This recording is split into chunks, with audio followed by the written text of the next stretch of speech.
Hearing loss is a common part of aging. It affects about one-third of all adults between the ages of 65 and 74, and up to half of those over the age of 75. Being in denial can be a common response to hearing loss, particularly among older adults. My hearing's not that bad. Wearing hearing aids means I'm old, and I'm not ready for that. I don't like the way hearing aids look. I heard that hearing aids are difficult to use. Hearing loss in seniors is more than just needing to crank up the TV volume. It brings a bundle of challenges, like struggling to hear doorbells, missing alarms, feeling lost in social situations while shopping or doing errands, and facing difficulties in understanding medical advice from doctors and pharmacists. What's even more concerning is that hearing loss is not just an inconvenience. It's tied to various health issues, with dementia taking center stage. Let Derek tell you how much hearing loss affects dementia. Recent research in aging doesn't just hint at a connection. It shows some compelling evidence. In a long-term study covering almost 12 years and involving 639 adults, Dr. Frank Lin from Johns Hopkins University and his team uncovered some eye-opening findings. They found that even a mild hearing loss doubled the risk of developing dementia. If someone had moderate hearing loss, that risk tripled, and for those with severe hearing impairment, the chances of dementia shot up fivefold. These findings highlight how closely our hearing health is linked to our cognitive well-being as we grow older. This study marked a pivotal moment that piqued the interest of both healthcare professionals and the general public. In a similar prospective population study, conducted by Richard Gergel and colleagues from the University of Utah, 4,463 subjects without dementia at the beginning of the study were followed, out of which 836 had hearing loss. Just as the study by Lin had suggested, the findings reinforced the idea that hearing loss could independently predict the development of dementia. It also indicated that hearing impairment might serve as an indicator of cognitive dysfunction in adults aged 65 and above. In another prospective study, conducted by Thomas Fritz and the research team, a much larger population of 154,783 individuals, aged 65 and older, was examined.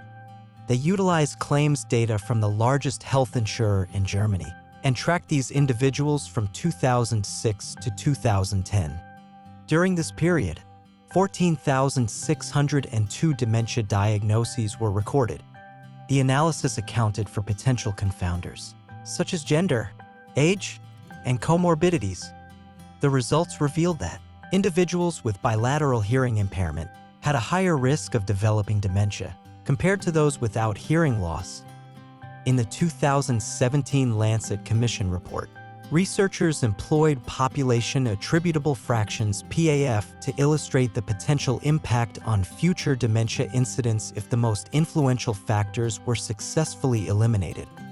According to the report, the ApoE4 allele, lower education levels, smoking, physical inactivity, and hearing loss are identified as the top 5 factors with a high PAF.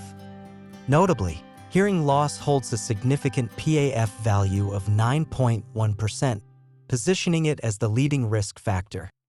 This data highlights that individuals experiencing hearing loss are at a heightened risk of developing dementia. In a follow-up report by The Lancet in 2020, it was revealed that, by effectively addressing all 12 risk factors over the course of a lifetime, it would be possible to prevent or delay dementia in as many as 40% of cases. Remarkably, among these risk factors, hearing loss emerges as the one with the most substantial potential to significantly delay the onset of dementia. The question then is, if we treat hearing loss in older adults, does that reduce cognitive decline as well as possible risk of dementia?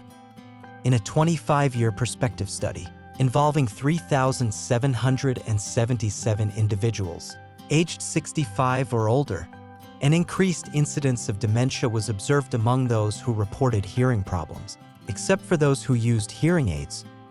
A nationally representative survey in the United States, encompassing 2,040 participants, aged 50 and above, and conducted every 2 years over 18 years, revealed that the decline in immediate and delayed recall was less pronounced after the adoption of hearing aids.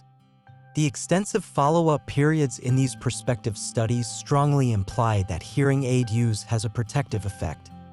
So how can you maintain your brain health? Here are a few tips. Keep on learning.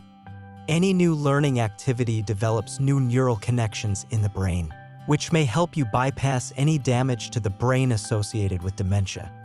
Be social. Having conversations with people will stimulate your brain. Exercise, at least 30 minutes, 5 days a week. Cardiovascular exercise is particularly beneficial. Eat healthy. Eat lots of fruits and vegetables, along with legumes, fish, olive oil, and nuts and seeds. But remember to also take good care of your hearing. Because it's important to keep your brain healthy, it's also important to keep your hearing healthy. So don't let your hearing loss increase over time. If you suspect you have a hearing loss, get help. Start by taking a hearing test. Hearing aids are a good way to treat your hearing loss if it's low or moderate, depending on your specific type of hearing loss. If you have a severe or profound hearing loss, cochlear implants may be the best option for you. If you found this information enlightening, don't forget to give us a thumbs up, share this video with your friends and family, and hit that subscribe button to stay updated with more valuable insights on health and well-being. We'd love to hear from you, so please feel free to join the discussion. Ask questions or leave comments below. Your input is incredibly valuable to us. Thank you for watching. Take care and stay well.